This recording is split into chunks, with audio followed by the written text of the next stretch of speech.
မင်္ဂလာပါရှင်အခုပြောပြမယ့်အမှုကတော့အချစ်ရေးနဲ့ပတ်သက်ဆက်နွယ်ခဲ့ဘူးတဲ့လူ3ယောက်ကြားမှာဖြစ်ပျက်ခဲ့တဲ့အရန်ကိုရှုပ်ထွေးပွေလီပြီးတော့เนาะဒီအပြစ်မေးတဲ့သူကအရင်ထောင်ကျသွားပြီးတော့မှနောက်မှအမှုကျူးလွန်တဲ့သူတွေကိုမနှဲဖော်ထုတ်ပြီးတော့ထောင်ချနိုင်တဲ့အမှုအကြောင်းဖြစ်ပါတယ်တချို့တော့လူတွေရဲ့ဒီထူးဆန်းတဲ့စိတ်တနာဂယုနာအင်မတန်မှခံယူလိုတဲ့စိတ်လိန်ချင်ညာချင်တဲ့စိတ်တွေနဲ့အလှဲ့အပြောင်းတွေမချင်မထားတာတွေအများကြီးပါတဲ့အမှုမို့လို့မိတ်ဆွေတို့ကိုမပြောပြပေးမနေနိုင်လို့ချက်ချင်းကောက်လို့ဖြစ်ခဲ့တဲ့ crime news recap လေးတစ်ပုဒ်ဖြစ်ပါတယ်ကျမဒီအမှုအကြောင်းကိုပြောပြနေစမှာနောက်ွယ်ကကြိုးကင်နေတူ mastermind ကဘယ်သူလဲဆိုတာကိုလိုက်စဉ်းစားရင်းနဲ့နားထောင်ကြည့်ရင်ပို့ပြီးတော့စိတ်ဝင်စားစရာကောင်းနေမယ်လို့ထင်ပါတယ်ရှင်Rocky the Storyteller YouTube channel နဲ့ Madam Raw Facebook page ကိုအားပေးကြတဲ့ချစ်မိတ်ဆွေများအားလုံးကိုအထူးကျေးဇူးတင်ပါတယ်ရှင်။ပထမဆုံးဒီအမှုမှာပါဝင်ပတ်သက်နေတဲ့အဓိကဇာတ်ကောင်3ယောက်ကိုအရင်ဆုံးမိတ်ဆက်ပေးချင်ပါတယ်။ဒီပုံမှာတွေ့ရတဲ့ဒီအမျိုးသားနာမည်ကတော့ Ian Diaz လို့ခေါ်ပါတယ်။သူကတော့အမှုဖြစ်နေချိန်မှာဒီ American ပြည်ထောင်စုမှာတရားဥပဒေစိုးမိုးရေးဌာနမှာဒီလက်ထောက် US Marshal အဖြစ်တာဝန်ထမ်းဆောင်နေတဲ့သူတစ်ယောက်ဖြစ်ပါတယ်။ဒီအမှုကတော့သူ့ရဲ့ချစ်သူဟောင်းပေါ့ ex partner နဲ့လက်ရှိအတူနဲ့ချစ်သူ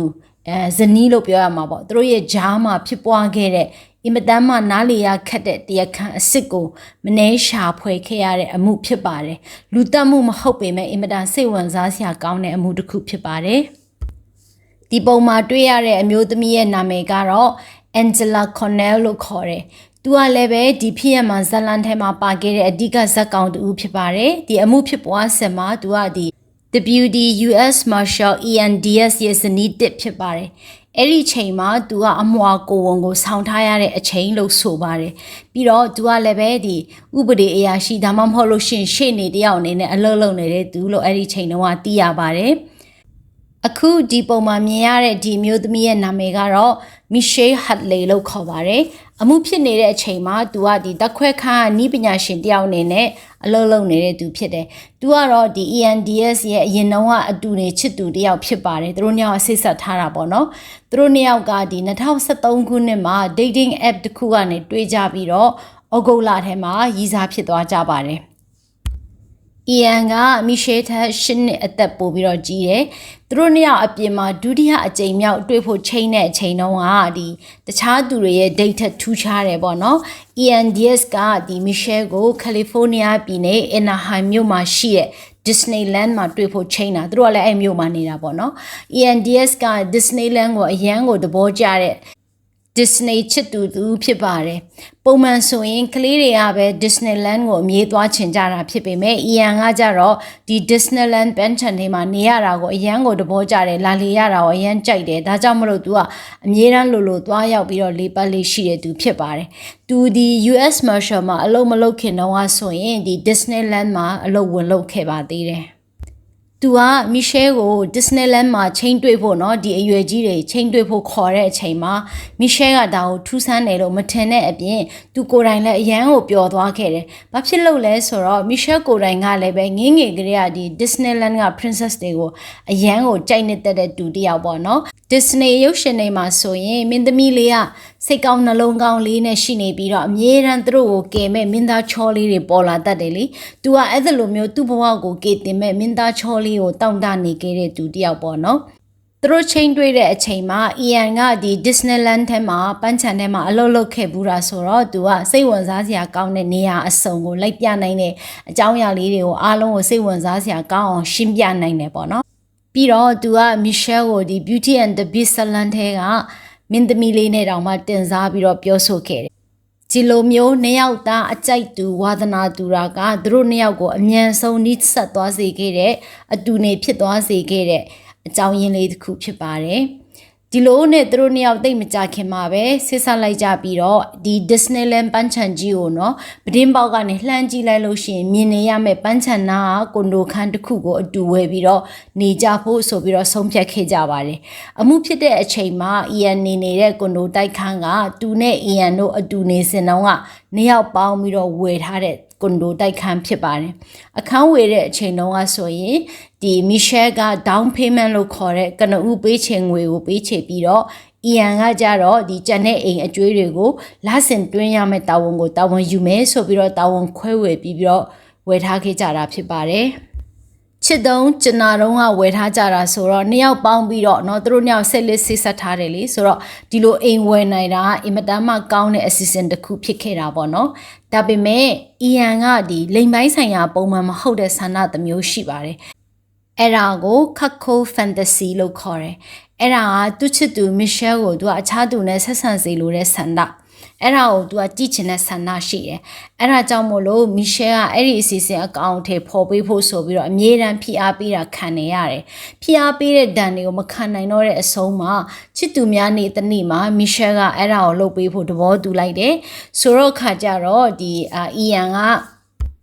Craigslist ဆိုတဲ့ platform ကနေပြီးတော့လူသူဦးကိုခေါ်ယူစေပြီးတော့နေစေတဲ့ကိစ္စကြောင့် Michelle ကအတော်လေးကိုစိတ်တန်ရာရသွားခဲ့ပါတယ် Netflix မှာ Michelle ကဒီကိစ္စကိုပြန်ပြောတဲ့အချိန်မှာဘယ်လိုမျိုးပြောလဲဆိုတော့ဒီကိစ္စဖြစ်ပြီးတဲ့နောက်ပိုင်းမှာကျမဘဝရဲ့လှပတဲ့အစိတ်ပိုင်းတစ်ခုသေဆုံးသွားသလိုမျိုးခံစားလိုက်ရတာအခုထိမှတ်မိနေပါတယ်ဆိုပြီးတော့ပြောပြခဲ့ပါတယ်ဒါပေမဲ့အီယန်ကအဲ့ဒီတစ်ချိန်နောက်ပိုင်းမှာဒါမျိုးထပ်ပြီးတော့မတောင်းဆိုတော့တဲ့အတွက်ကြောင့် Michelle ကခွင့်လွှတ်ပေးပြီးတော့အီယန်နဲ့အတူဆက်နေခဲ့ပါတယ်တဲ့ဒါပေမဲ့အီယန်ကသူ့ပေါ်မှာအဆက်ဆက်ရရအရန်ကိုလွှမ်းမိုးပြီးတော့ထိန်းချုပ်တာတွေလုပ်ခဲ့တယ်သူ့ရဲ့ password မှန်သမျှကိုလည်းယူထားတယ်သူမိန်းကလေးတွေနဲ့အပြင်ထွက်လေတာတို့ဘာလို့ဆိုရင်လည်းပဲအဲ့ဒီနေရာအထိရုတ်တရက်လိုက်လာပြီးတော့စောင့်နေတာမျိုးတွေလုပ်တယ်သူက Michelle ကိုလုံးဝကိုဆက်ဆက်ရရစောင့်ကြည့်နိုင်အောင်သူကလှုပ်ထားခဲ့တယ်ဆိုတာတွေ့လာရတယ်နောက်ပိုင်းကျတော့တငယ်ချင်းတွေကလည်း Michelle ကိုမခေါ်ချင်ကြတော့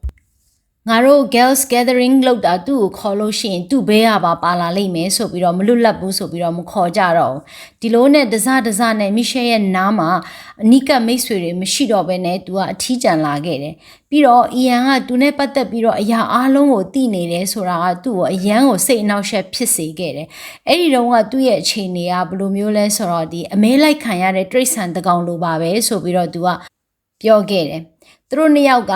2013ခုနှစ်ကနေပြီးတော့2015ခုနှစ်အထိဒီကွန်ဒိုအခန်းမှာအတူတကွနေထိုင်ခဲ့ကြတယ်2015ခုနှစ်မှာကတော့ဒီအီယန်ရဲ့အနိုင်ကျင့်မှုတွေထိန်းချုပ်မှုတွေကြောင့် Michelle ကကွန်ဒိုကနေထွက်ပြေးသွားပြီးတော့2015ခုနှစ်ဩဂုတ်လမှာသူတို့နှစ်ယောက်တရားဝင်လောင်းခွဲခဲ့ကြတာဖြစ်ပါတယ်ဒီမှာထွက်ပြေးသွားတယ်လို့ပြောရတာကလေပထမတစ်ကြိမ်သူလမ်းခွဲတော့မယ်အိမ်ကထွက်သွားမယ်ဆိုပြီးလုပ်တဲ့အချိန်မှာအီယန်ကသူ့ရဲ့ဒီ US Marshal ရ2ကိုအသုံးပြုပြီးတော့ချိန်ချောက်ပြီးတော့ငါရေးခေါ်လိုက်မယ်လို့ပါတော့အဲ့လိုမျိုးပြောခဲ့တယ်ဒုတိယတစ်ကြိမ်ထွက်သွားဖို့လုပ်တော့ကလည်းသူ့ကိုအဲ့လိုအတင်းပ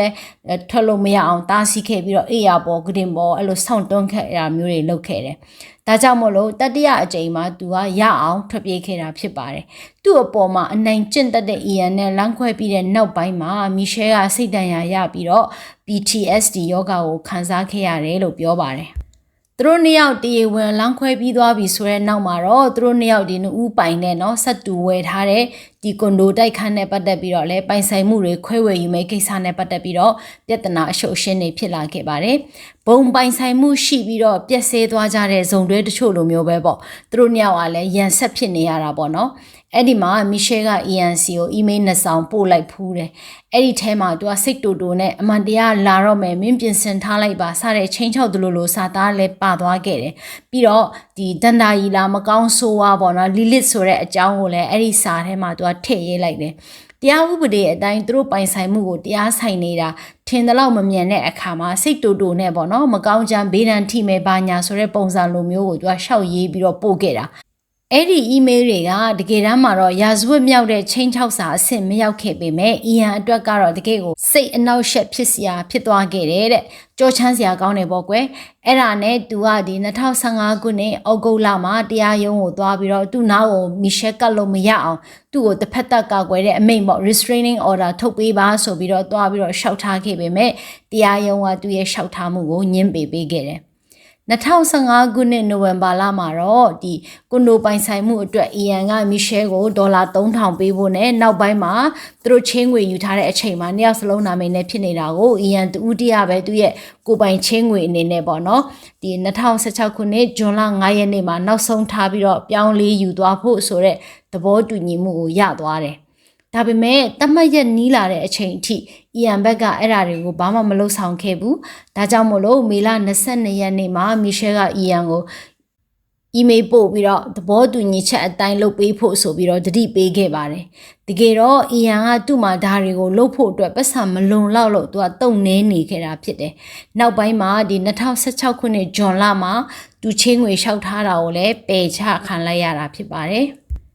အီယန်အကြောင်းကိုဆက်ပြီးတော့ပြောရမယ်ဆိုရင်သူကမီရှဲနဲ့ကွဲကွာသွားပြီးတော့နောက်အဲ့ဒီကွန်ဒိုမှာပဲသူဆက်ပြီးတော့နေခဲ့တယ်တိတ်ပြီးတော့မကြခင်မှာပဲသူက Angela ဆိုတဲ့မိန်းကလေးနဲ့ဒီ dating app မှာပဲပြန်တွေ့ပြီးတော့ပြန်ချိတ်မိသွားကြတယ်သူတို့နှစ်ယောက်စချိတ်တာက2016ခုနှစ် January လ2ရက်နေ့မှာသူတို့ချိတ်မိတာအဲ့လိုအပြင်မှာတွေ့ပြီးတော့တိတ်မကြခင်မှာပဲเนาะနောက်လမှာပဲလို့ပြောရမှာပေါ့2016ခုနှစ် February လထဲမှာပဲ Angela နဲ့ Ian ကလက်ထပ်လိုက်ကြပြီးတော့ Angela က Ian ရဲ့အိမ်ပေါ်ကိုတက်လာခဲ့တယ်ပေါ့ Angela ကအမြဲတမ်းပြုံးချိုနေပြီးတော့ Ian နဲ့စကားပြောတာအရန်ကို chemistry မိခဲ့တယ်လို့ပြောတယ်အရန်တတ်တဲ့တယ်ပဲဆိုကြပါစို့အဲ့ဒါကြောင့်မလို့သူတို့မြန်မြန်လက်ထပ်လိုက်တာပေါ့နော် Ian ပြောတာကကြတော့ဒီအမျိုးသမီးတယောက်အနေနဲ့သူလိုချင်တဲ့အရာအားလုံးက Angela စီမှာရှိတယ်တဲ့ဒါကြောင့်မလို့ Angela နဲ့တွေ့ချင်းမှာပဲ तू ကဟာဒီမျိုးသမီးပဲတူပဲငါတစ်သက်လုံးအတူနေခြင်းနဲ့အမျိုးသမီးကဒီအမျိုးသမီးပဲဆိုတာတေချာသွားခဲ့တာဖြစ်တဲ့အတွက်ကြောင့်ခက်မြန်မြန်ပဲလက်ထပ်ပြီးတော့သူ့အိမ်ကိုပြောင်းနေဖို့ဖိတ်ခေါ်လိုက်ပါတယ်တဲ့ Angela ကသူ့ရဲ့ကွန်ဒိုခန်းပေါ်ရောက်လာတဲ့အချိန်ကနေစပြီးတော့အခုကျွန်မဆက်ပြောမယ်စမ်းကြဲတဲ့မှုခင်းကဖြစ်လာတော့တာပဲ Angela အိမ်ပေါ်ရောက်လာပြီးတဲ့နောက်မှာ Ian ရဲ့ဘဝကနော်ဒီမီရှဲနဲ့အိမ်ပိုင်ဆိုင်မှုပြဿနာနဲ့ချင်းငွေကိစ္စကလွဲပြီးတော့အရာရာကပြည့်စုံနေပါတော့တယ်သူတို့နှစ်ယောက်ရဲ့ဘဝကတကယ်ဘာမဆိုအယမ်းမြန်ဆန်တယ် dating app ကနေတီးကြပြီးတော့အပြင်မှာတွေ့တာနဲ့ချစ်သွားကြတယ်ချစ်ပြီးတော့တိတ်မကြဘူး Angela နဲ့လက်ထပ်တဲ့အိမ်ပေါ်ကိုရောက်လာတယ်ဟောအိမ်ပေါ်ရောက်လာပြီးတော့လည်းတိတ်မကြအောင် Angela ကိုဝင်ရှိနေပြီဆိုပြီးတော့တိလိုက်ရတယ် Ian ကဘလောက်တောင်ပျော်သွားမလဲမေးစရာတော့မလိုဘူးအဲ့ဒီမှာကိုဝင်ကိုသွားစစ်လိုက်ပြန်တော့လေတခါပြန်ပြီးတော့အမွားဆိုတာပြန်ပြီးတော့တိလိုက်ရပြန်တယ်ဘလောက်တောင်မှပျော်စရာကောင်းလိုက်တဲ့ဘဝလဲတာယာလိုက်တဲ့ဘဝလဲသူ့မှာမီရှဲနဲ့ဖြစ်နေတဲ့ပြဿနာသားမရှိဘူးဆိုရင်သူ့ဘဝကအရာအလုံးပြည့်စုံနေပြီလို့ပြောလို့ရတဲ့အချိန်လေးပေါ့နော်ဇနီးဖြစ်တဲ့ Angela ကဒီတာဝူအမွာကိုဝန်လွယ်ထားရတာမလို့အရန်ဝမ်းတာနေတဲ့အချိန်မှာသူတို့အတွက်အင်မတန်မှစိတ်အနှောက်အယှက်ဖြစ်စရာကောင်းတဲ့ email တွေကိုဒီ2016ခုနှစ်မေလ22ရက်ကနေစပြီး Angela စီကိုရောက်လာခဲ့တယ်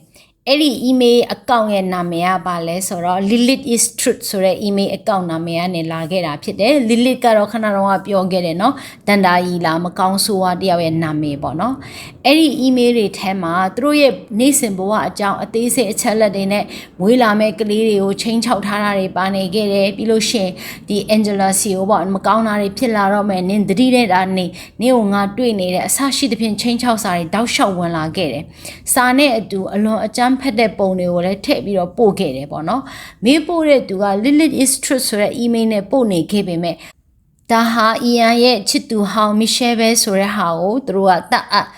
ဆွဆွဲခဲ့တယ်ပေါ့နော်ဘာကြောင့်လဲဆိုတော့အဲ့မှာသုံးနှုံထားတဲ့တချို့သောစလုံးတွေက Michelle သူ့စီကိုစာပို့တဲ့အချိန်မှာသုံးနေကြစလုံးတွေနဲ့တူနေတာဖြစ်တဲ့အတွက်ကြောင့် Lilith ဆိုတာကလည်းเนาะဒီတနာရီလာမကောင်းဆိုးဝါးနာမည်ကိုလည်း Michelle ကတခါသုံးခဲ့ဘူးတာကြောင့်သူတို့က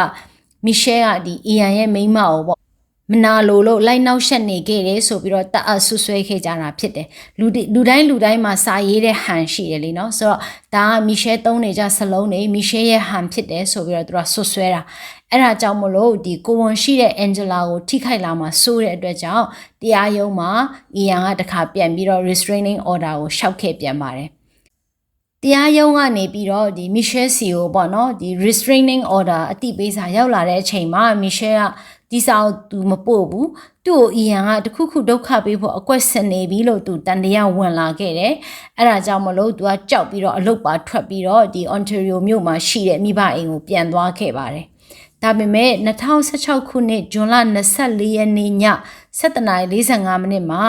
Michelle ကိုသူ့ရဲ့မိဘအိမ်မှာပဲရေးတပ်ဖွဲ့ကလာပြီးတော့ဖမ်းဆီးပြီးတော့သူ့ရဲ့ဒီ electronic ပစ္စည်းတွေကိုလည်းသိမ်းဆည်းသွားခဲ့တယ်။ဒါပေမဲ့နောက်ရက်မှာပဲအာမခံတဲ့တခါပြန်ပြီးတော့လွတ်လာခဲ့တယ်။ဒီလိုမျိုး Michelle ကိုဖမ်းဆီးတာတွေလုပ်ခဲ့ပေမဲ့ Ian နဲ့ Angela စီကိုချိန်ချောက်စာတွေကမရက်သွားဘူး။ပြန်ပြီးတော့ဝင်လာနေစေဖြစ်ပါတယ်။ဒီတစ်ချိန်မှာတော့ချိန်ချောက်တာထက်ဆိုးဝါးတဲ့အဖြစ်အပျက်တစ်ခုဖြစ်လာခဲ့တာ။ Michelle လို့ယူဆရတဲ့အဲ့ဒီ Lilithအကောင့်ကနေပြီးတော့ဒီ Craigslist ဆိုတဲ့ platform မှာကြော်ညာတစ်ခုကိုတင်လိုက်ပါတယ် အဲ့ဒီမှာအန်ဂျလာတို့ရဲ့လိပ်စာကိုတင်ထားပြီးတော့အဲ့မှာနေတဲ့အမျိုးသမီးကသူ့ကိုလာပြီးတော့အသမပြုချင်ပါငါအိမ်တကားတော့ကိုမပိတ်ထားဘူးငါအော်ဟစ်ရင်တော့မရက်ပါနဲ့ငါဒါမျိုးကိုနစ်တက်တယ်စသဖြင့်အင်မတန်မှရက်ဆက်ရုံမာတဲ့ဖိတ်ခေါ်တဲ့စာပေါ့နော်အဲ့ဒါကိုတင်ထားလိုက်တာတွေ့ရတယ်အဲ့ဒီအိမ်မှာအမျိုးသမီးဆိုလို့အမွာကိုဝန်ဆောင်ထားရတဲ့အန်ဂျလာသာရှိနေတာမလို့လူဆိုးတွေရောက်လာလို့ရှိရင်အန်ဂျလာကသာအကြမ်းဖက်ခံလိုက်ရမှာဖြစ်ပါတယ်တကယ်လည်းပဲအဲ့ဒီညမှာအဲ့ဒီကြော်ညာကြောင့်အမျိုးသားတစ်ယောက်ကလာခဲ့ပါတယ်ဒါပေမဲ့အဲ့ဒီလူကအခန်းတကားမှာတတ်ထားတဲ့အခန်းပိုင်ရှင်နာမည်ဟာအီယန်ရဲ့နာမည်ဖြစ်နေတယ်ဆိုတာကိုတွေ့ရတဲ့အခါမှာသူကဒုက္ခမရောက်ချင်ဘူးဆိုပြီးတော့လှည့်ပြန်သွားခဲ့တယ်ပေါ့နော်အဲ့ဒီအကြောင်းကို Netflix documentary မှာအဲ့ဒီလူကပြန်ပြောထားတာကိုတွေ့ရပါတယ်သို့တော့လည်းပဲဇွန်လ24ရက်နေ့ရောက်လာတဲ့အချိန်မှာအန်ဂျလာကသူ့အိမ်မှာရှိနေတဲ့အချိန်မှာလူတစ်ယောက်ဝင်လာပြီးတော့သူ့ကိုလိန်အကြမ်းဖက်ဖို့စ조사တာကိုခံလိုက်ရတဲ့အတွက်ကြောင့်သူက911ကိုအရေးပေါ်အကူအညီတောင်းပြီးတော့ခေါ်ခဲ့ပါတယ်။ရဲတွေကအန်ဂျလာရဲ့အိမ်ကိုရောက်လာတဲ့အချိန်မှာအန်ဂျလာကသူ့ကိုဘလို့မျိုးချုပ်ခဲ့တယ်လေပင်ဘလို့ညစ်ခဲ့တဲ့နောက်ကနေဘလို့ဆိုတဲ့ဟာမျိုးတွေပြန်ပြီးတော့သူကတရုပ်ပြခဲ့တယ်။အီယန်ကလည်းပဲသူ့ရဲ့ဒီ US Marshal တစိတ်ကြီးတတ်ထားပြီးတော့တနက်ကိုလည်းခါမှချိတ်ထားခဲ့တယ်ပေါ့နော်။ဒီလူဆိုးနောက်တစ်ခါပြန်လာမှာကိုစိုးရင်တဲ့အတွက်ပြန်ခုခံဖို့အတွက်အသင့်အနေထားရှိနေတဲ့ပုံစံမျိုးပေါ့ရေးတွေကလည်းသူတို့တရားဥပဒေစိုးမိုးရေးသမားချင်းချင်းဆိုတော့အီယန်ပြောတာကိုကောင်းကောင်းနားလေပြီးတော့စစ်ချက်တွေကိုတေချာယူသွားပြီးတော့ပြန်သွားခဲ့တယ်အီယန်တို့အိမ်ကနေပြီးတော့ဒီစစ်ချက်ကိုယူပြီးတာနဲ့ချက်ချင်းပဲမိဘအိမ်ကိုပြန်ပြီးတော့နေတဲ့မီရှဲကိုလည်းပဲရေးတွေကညတွင်ချင်းသူ့မိဘအိမ်ကနေလာပြီးတော့ဖမ်းသွားခဲ့တယ်ပြီးတော့သူ့ကအမှု3ခုနဲ့တရားစွဲလိုက်တယ် stalking လုပ်တဲ့အမှုเนาะလိုက်ချောင်းတဲ့အမှုပဲဆိုကြပါစို့ပြီးတော့ဒီရာဇဝတ်မှုမြောက်တဲ့ချင်းချောက်မှုနဲ့ဒီအတ္တမပြုကျင့်ရန်ကြိုးပမ်းမှုသို့မဟုတ်ဒီလိမ်ပိုင်းဆိုင်ရာတိုက်ခိုက်ရေးအစီအစဉ်ဆောင်ရွက်မှုဆိုတဲ့ဒီအမှု3မှုနဲ့တရားစွဲပြီးတော့ဖမ်းထားလိုက်ပါတယ်ဒီအမှုတွေအားလုံးပေါင်းလိုက်လို့ရှိရင် तू ကထောင်ဒဏ်နှစ်ရှည်သို့မဟုတ်တသက်တကျွန်းတောင်မှကျသွားနိုင်နေတဲ့တရားဆိုင်စဉ်ကာလမှာအာမခံတဲ့အပြစ်မှာနေမယ်ဆိုရင်လည်းပဲဒေါ်လာတန်းချီအာမခံထားမှအထောင်အပြင်ကနေတရားဆိုင်နိုင်မှာဖြစ်တယ်။ဒီလောက်များတဲ့ပမာဏအာမခံထားစရာမရှိလို့ तू ကအကျဉ်းထောင်ကနေပဲတရားဆိုင်ဖို့ဖြစ်သွားပါတယ်။သူ့အဖြစ်ပြက်ကဒီကိုဝန်ဆောင်မိခင်တယောက်ကိုနော်အိမ်ထဲထိလာပြီးတော့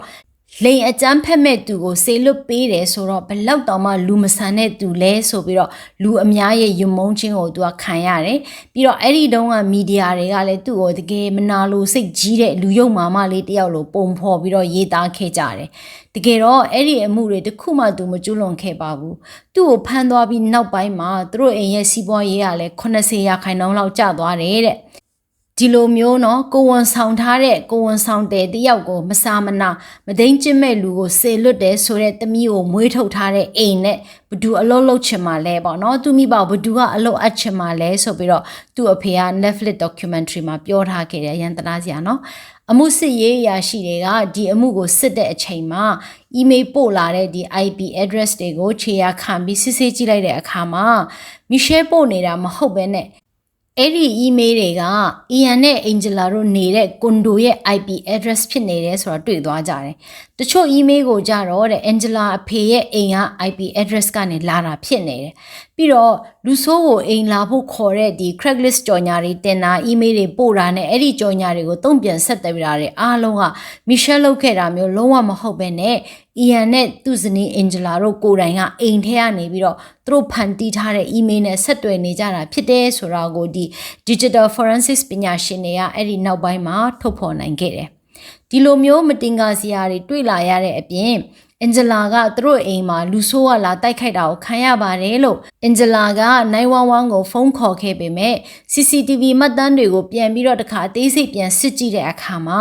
ဘေးလူစိမ်းတယောက်ကမှသူတို့အိမ်ထဲကိုအဲ့ဒီနေ့ကမဝင်လာခဲ့ဘူးဆိုတာတွေ့လိုက်ရတယ်။ဟိုရှေ့တုန်းကကျတော့သူတို့ရေးအရာရှိချင်းပြောတဲ့ဟာ US Marshal ပြောတဲ့ဟာဆိုတော့သူတို့ယုံပြီးတော့တခြားစစ်ဆေးတာတွေမလုပ်ခဲ့ဘူးလေ။သူတို့လင်မယားရဲ့ထွက်ဆိုချက်ကိုပဲယူခဲ့တယ်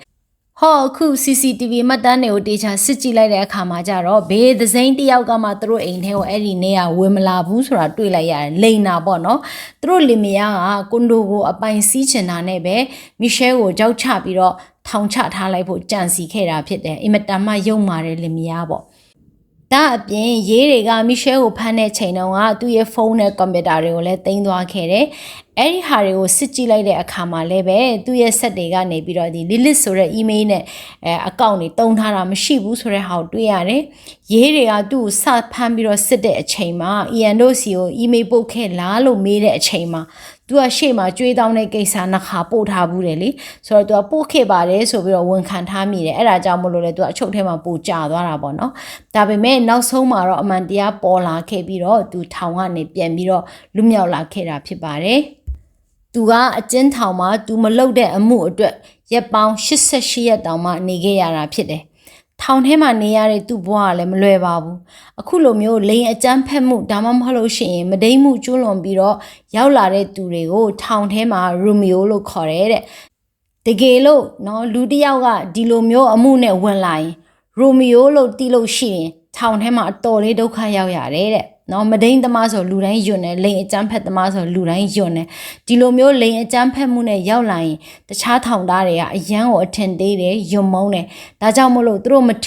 င်သလိုအဲ့ဒီလူကိုနှိပ်စက်တတ်တယ်တချို့ဆိုရင်ထောင်ထဲမှာနော်ဒီလိုမဒိန်မှုနဲ့ဝင်လာတဲ့သူဆိုရင်အသက်တောင်မှခံလိုက်ရတာမျိုးရှိတတ်တယ်ပေါ့နော်ဒီလိုအခြေအနေတွေကြောင့်ပဲမီရှယ်ကထောင်ထဲမှာ88ရက်လုံးအများကဝိုင်းပေးထားတာဒီစိတ်ပိုင်းဆိုင်ရာညှဉ်းပန်းနှိပ်စက်တာတွေကိုခံစားရပြီးတော့စိတ်ပင်ပန်းကြီးစွာနဲ့အသက်ရှင်ခဲ့ရတယ်။သူထောင်ကနေထွက်လာတဲ့အချိန်မှာသူ့ကိုစောင့်နေတဲ့မီဒီယာတွေကိုသူကဗာပြောလဲဆိုတော့ဒီကိစ္စကမပြီးသေးဘူးအများကြီးပြောစရာရှိသေးတယ်လို့သူကပြောတယ်။ဒီမှာပတ်သက်နေတဲ့အမျိုးသားတယောက်အကြောင်းကိုဘယ်သူမှမပြောချင်ကြဘူးကျမမှပြောစရာအများကြီးကြံသေးတယ်အမှုအမှန်အားလုံးပေါ်သွားပြီလို့မဆိုနိုင်သေးဘူးဆိုပြီးတော့ဘဟီလီဆန်တဲ့စကားတစ်ခုကိုသူကပြောသွားခဲ့တယ်ဆိုတော့ဒီအမှုမှာနောက်ဆုံးတော့ပေါ့အန်ဂျလာကဒီမီရှယ်ရေးတဲ့ပုံစံမျိုးနဲ့သူ့ကိုယ်သူအီးမေးလ်တွေပို့နေခဲ့တယ်ဆိုတော့ပေါ်သွားပါတယ်ရေးတွေကအန်ဂျလာအကြောင်းကိုတေချာလိုက်ပြီးတော့စုံစမ်းလိုက်တဲ့အခါမှာသူကရင်တော့ကလည်းပဲအတူနေချစ်သူJason Ribbon ဆိုတဲ့သူနဲ့သူ့တငယ်ချင်းတွေကိုသူက cancer ဖြစ်နေတာအဆင့်4ဖြစ်နေပြီဆိုပြီးတော့လိန်ညာခဲ့ဘူးတယ်။သူ့ရဲ့ချစ်သူ Jason ကသူ့ကိုဆေးရုံလိုက်ပို့မယ်ဆိုတာလဲသူကအပို့မခံဘူးသူ့ဘသူသွားမယ်ပေါ့နော်။သူ့ဘာတော့သူဆေးရုံကိုကီမိုတွင်းဖို့ဆိုပြီးတော့တယောက်တည်းသွားတယ်။သပင်တွေအရန်ကျွတ်လာလို့ဆိုပြီးတော့အုတ်ထုတ်ကိုဆောင်းတယ်။ဝိတ်လည်းအရန်ချပစ်တယ်။သူညာနေတာကိုမသိတဲ့သူ့ရဲ့ချစ်သူနဲ့မိတ်ဆွေတငယ်ချင်းတွေကသူတည်တော့မယ်ထင်ပြီးတော့တနာဂယုနာတွေပို့နေခဲ့တာပေါ့။သူချစ်သူရဲ့တငယ်ချင်းမလေးတယောက်ဆိုရင်သူ့ကိုစာနာတဲ့အနေနဲ့သူ့လိုမျိုးဖြစ်အောင်ဆိုပြီးသပင်ကိုတိုးလေးလိုက်ပြီးတော့ညှက်လိုက်သေးတယ်။တနေ့တော့အဲ့ဒီချစ်သူက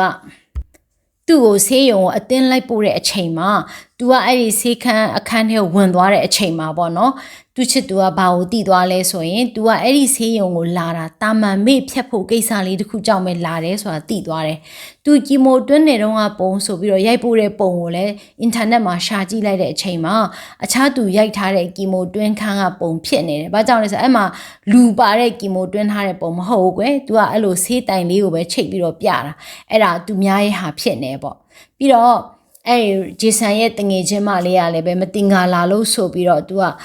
တနေ့မှာဒီအန်ဂျလာကီမိုတောက်တင်နေဆိုပြီးတော့ထွက်သွားတဲ့အချိန်မှာသူကဆေးရုံအန်ဂျလာကကီမိုတွင်းတာပဲချိန်လောက်ပြီးမလဲကျမသူ့လာကြိုမလုပ်ပါဆိုပြီးဖုန်းဆက်လိုက်တာဆေးရုံကသူတို့စီမှာဒီနာမည်နဲ့လူနာမရှိပါဘူးဆိုပြီးတော့ပြန်ပြောလိုက်တယ်ဒီလိုနီးနဲ့သူတို့ကအန်ဂျလာညာနေတယ်ဆိုတာအကုန်သိသွားကြတယ်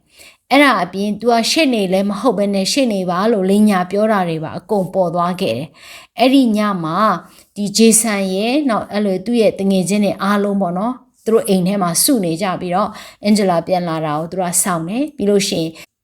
်သူတို့ကိုလိန်ညာခဲ့တဲ့အတွက်တောင်းပန်ခိုင်းတယ်။ तू ကတော့မဟုတ်ပါဘူးလို့ဆက်လိန်သေးတယ်။ဒါပေမဲ့အားလုံးကဂျက်နဲ့လက်နဲ့သူ့ကိုပြောနိုင်တာဖြစ်တဲ့အတွက်ကြောင့်သူ့ရဲ့အညာပေါ်သွားပြီးတော့သူအဲ့ဒီအိမ်ကနေထွက်သွားခဲ့တယ်။အဲ့ဒီနောက်မှသူကအခုလက်ရှိအီယန်နဲ့ပြန်ပြီးတော့တွေ့သွားတာဖြစ်တယ်။ဒါအပြင်သူ့ရဲ့အမွာကိုဝန်းဆိုတာကလည်းအတုဖြစ်နေဒီမိမတော့အရန်ထူးဆန်းနေတော့ဘာဖြစ်လို့ဒါမျိုးတွေရှောက်လိန်နေလဲဆိုတာနားကိုမလဲသူ့ကိုလည်းအဲ့ယောက်ျားတွေကတကယ်ချစ်တာနော်။အဲ့ဒါကိုသူကထပ်ပြီးတော့အဲ့လိုတနာဂယုနာအရန်အသက်ခံချင်တာ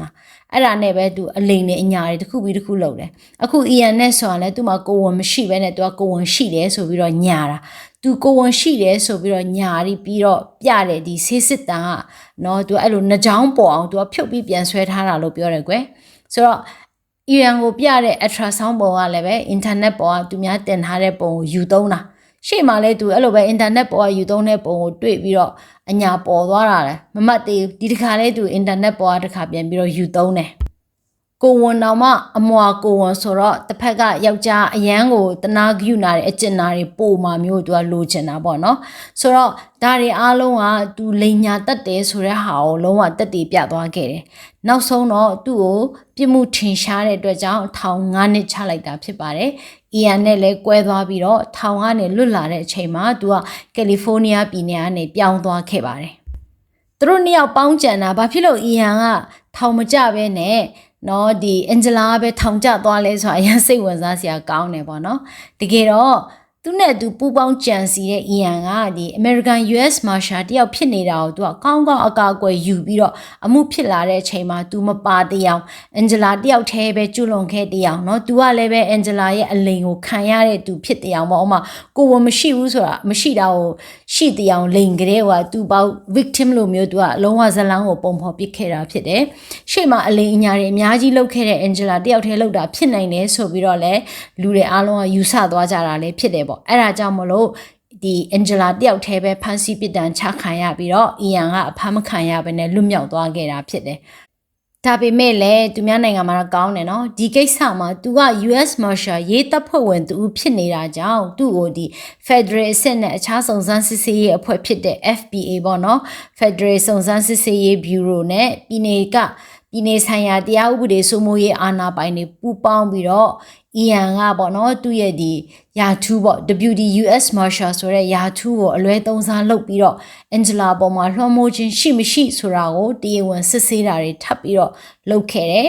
အဲ့ဒါအတွက်ကိုတော့အချိန်အတော်လေးယူခဲ့ရတယ်အီယန်ကိုသူတို့စစ်ဆေးမေးမြန်းတဲ့အချိန်မှာ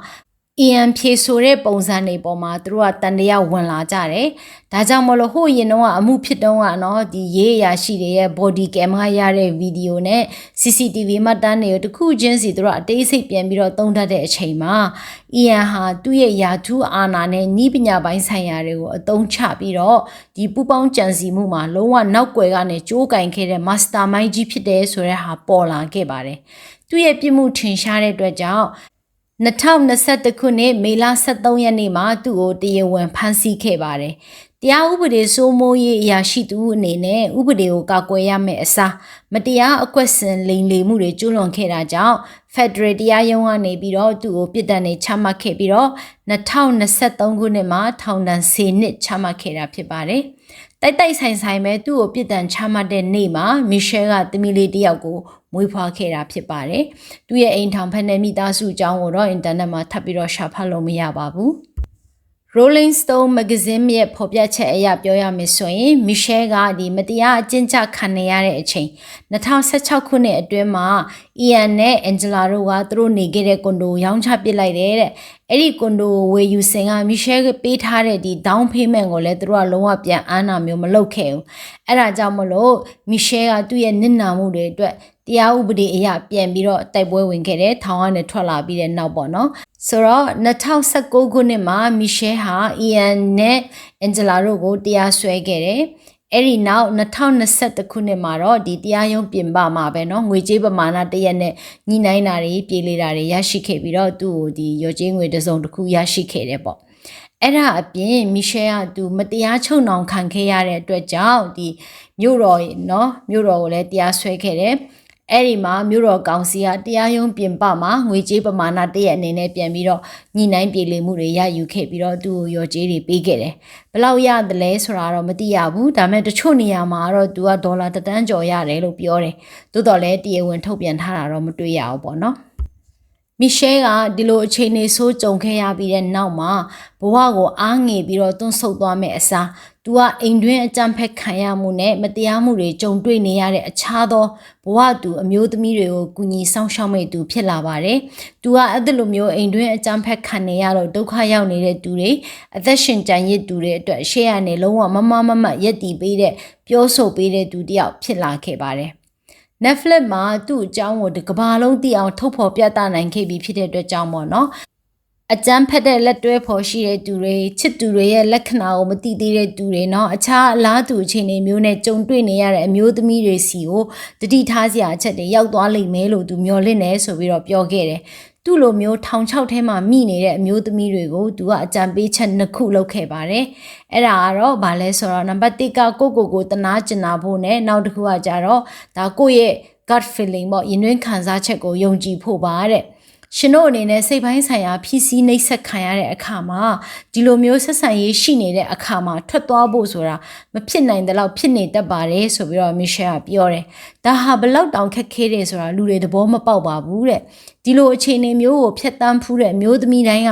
နော်တစ်ဖက်ကနဲ့တကယ်ကိုနော်သူတို့ကရေးရင်းနဲ့စစ်တီတော်တူလိုမျိုးယုံထွက်လာနိုင်ခဲ့ကြပြီးတော့သူ့ဘက်မှာတကယ်တမ်းသူ့နောက်မှာစစ်တပ်ကြီးတစ်ခုလုံးရှိနေတယ်ဆိုတာကိုကျွန်မပြောပြချင်ပါတယ်ဆိုပြီးတော့ဒီအကြမ်းဖက်ခံရတဲ့အမျိုးသမီးတွေကိုအဲ့ဒီအခြေအနေကနေယုံထွက်ဖို့သူတို့ဟာတယောက်တည်းမဟုတ်ဘူးကုညီမဲ့သူတွေအများကြီးရှိတယ်ယုံထွက်လာဖို့ပဲလိုတယ်တတိရှိထွက်လာဖို့ပဲလိုတယ်ဆိုတာကိုသူကပြောကြားခဲ့တယ်ခဏသူပြောတဲ့ gut feeling ပေါ့နော်အလွန်အကျွံထိမ့်ချုပ်ခံရတယ်လို့ခံစားလာရတဲ့အခါခက်ခဲတွေကြုံလာရတဲ့အခါမှာကိုယ်တိုင်ရဲ့ခံစားချက်နဲ့တန်တရားတွေကိုယုံကြည်ဖို့လိုအပ်တယ်လို့တဲ့ပတ်ဝန်းကျင်ကယုံကြည်စိတ်ချရတဲ့သူတွေစီကနေအကူအညီနဲ့ထောက်ခံမှုတွေရှာဖွေဖို့ကိုလည်းအရေးကြီးတယ်ထောက်ပံ့မှုတွေရှာဖွေဖို့ကိုလည်းအရေးကြီးတယ်လို့သူကပြောပါတယ်အကူအညီတောင်းဖို့ကိုမကြောက်ပါနဲ့ဝမလေးပါနဲ့ပေါ့နော်မီရှယ်ကအင်ဂျလာကိုသူကပုံကိုရေးအရာမရင်းနှီးပါဘူးတဲ့ဒါကြောင့်မလို့အင်ဂျလာကဘယ်လိုမျိုးလဲဆိုတာကိုသူမသိပါဘူးတခုပဲသူကိုယ်တိုင်ကရောအီယန်ရဲ့ဒီအိမ်တွင်းအကြမ်းဖက်မှုခံနေရတဲ့ချင်းချောက်ခံခဲ့ရတဲ့တားကောင်များဖြစ်နေမလားလို့တွေးမိပါတယ်တဲ့သူကိုယ်တိုင်ကလည်းအီယန်ရဲ့အတုံးချခံရုပ်သေးတရုပ်ဖြစ်နေနိုင်ပါတယ်တဲ့အန်ဂျလာကသူ့ရဲ့လုပ်ရက်အတွက်သူ့ပြစ်ဒဏ်ကိုခံသွားရတာကိုသဘောကျပေမဲ့သူ့အပေါ်မှာကျမတနာကျင်နာမှုထားနိုင်ပါသေးတယ်ဆိုပြီးတော့စာနာစိတ်နဲ့သူကပြောခဲ့ပါသေးတယ်မီရှယ်ကအင်တာဗျူးတစ်ခုမှာပြောထားတာပေါ့နော်ကျမအရန်သဘောကျတယ်သူဘာပြောလဲဆိုတော့ relationship တစ်ခုကိုစတဲ့အခါမှာမလောဖို့ slow down လုပ်ဖို့လိုတယ်တဲ့ဒီ abusive ဖြစ်တဲ့ relationship တော်တော်များများခက်လောလောနဲ့ခက်မြင်မြန်စတဲ့ relationship တွေမှာဖြစ်တတ်တယ်တဲ့။ဘာကြောင့်လဲဆိုတော့အဲ့လိုမျိုးနှိပ်စက်တတ်တဲ့သူတွေကတစ်ဖက်လူကိုစဉ်းစားဖို့အချိန်တိတ်မပေးချင်ကြဘူးတဲ့။အဲ့ဒါကြောင့်မလို့သူက relationship တစ်ခုစမယ်ဆိုရင်တဲ့မလောပါနဲ့အချိန်ယူပြီးတော့စဉ်းစားသင့်ပါတယ်ဆိုပြီးတော့အကြံပေးခဲ့တာဖြစ်ပါတယ်။